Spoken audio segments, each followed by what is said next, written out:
Kamusta mga amigo? Ito nga pala ulit si Tito Roy at may pagbibigyan lang tayong amigo natin na nag-request. Actually, hindi ko talaga sinasama 'tong topic na 'to, eh. Ang nag-request sa'tin, shout out lang natin si Clicks, also known as Banyamsuwan. 'Yan, si amigo Banyamsuwan, si Clicks.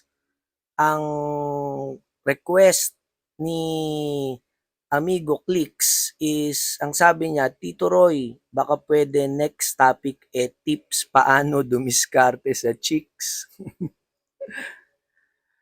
Amigo Ban, hindi ko sinasama 'to sa content ko, pero pagbibigyan kita. Baka mamaya kasi sabihin na naman ng iba diyan, babaero si Tito Roy. Linawin ko lang, hindi babaero si Tito Roy. Nagkataon lang na talagang naiintindihan ko lang talaga ang nature ng mga woman, 'di ba? Then siyempre sa mga experience na rin ni Tito Roy dahil yung binata pa si Tito Roy, talagang halos kung may gusto ko talagang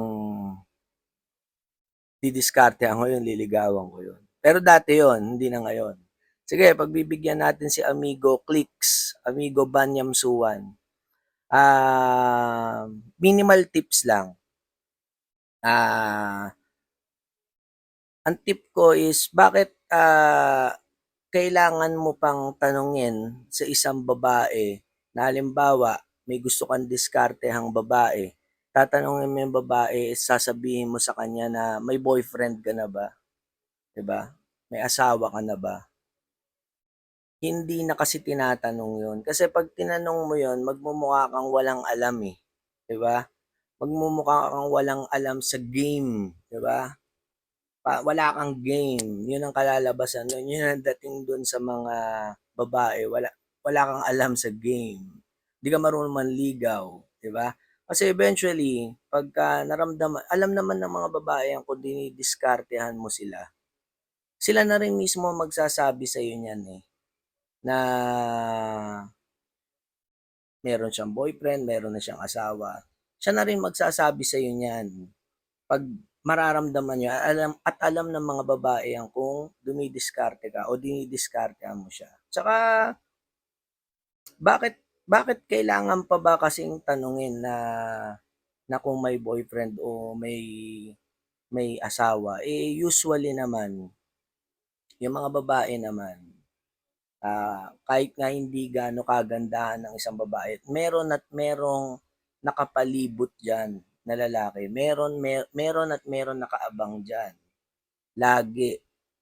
Maniwala kayo sa akin, laging merong dumidiskarte diyan. And then, or lalo na kung mas maganda, laging mas marami 'yon, 'di ba? So, why kailangan mo pa siyang tanungin, 'di ba? So, ayun lang, pinagbigyan ko lang si Amigo Banyam Suwan. Shoutout sa'yo, Clicks.